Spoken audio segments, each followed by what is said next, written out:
Reconnaissance is one of the most important preparatory steps to hacking.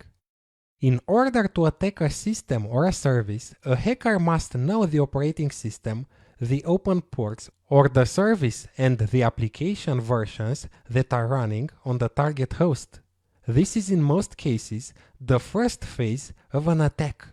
Reconnaissance is important for both white and black hat hackers.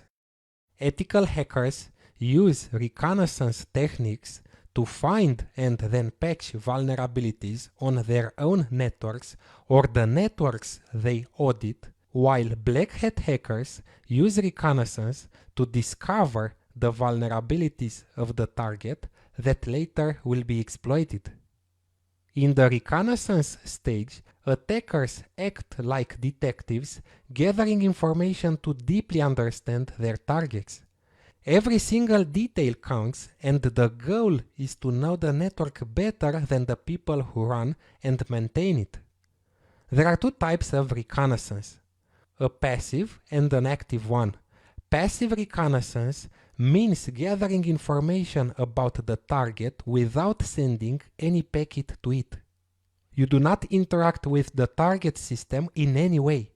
Most of the time, this is done through publicly available sources such as open source intelligence, also known as OSINT, Google Docs, Shodan searches, and many more.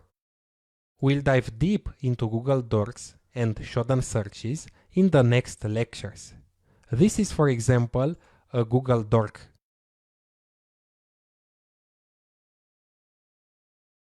And this is a Shodan search that displays Apache Tomcat results from Sydney, Australia.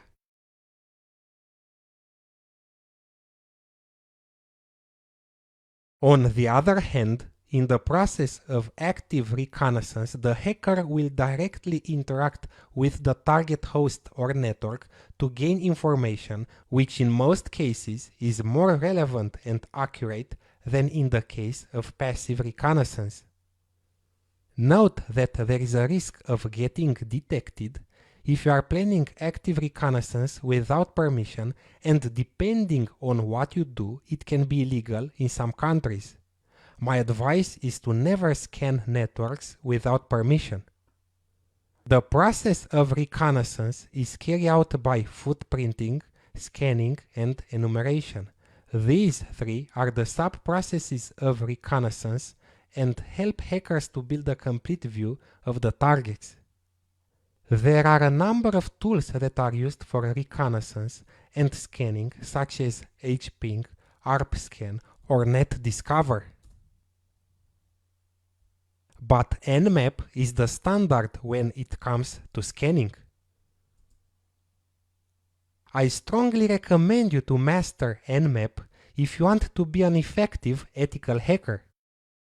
We'll get more into these tools in the next lectures.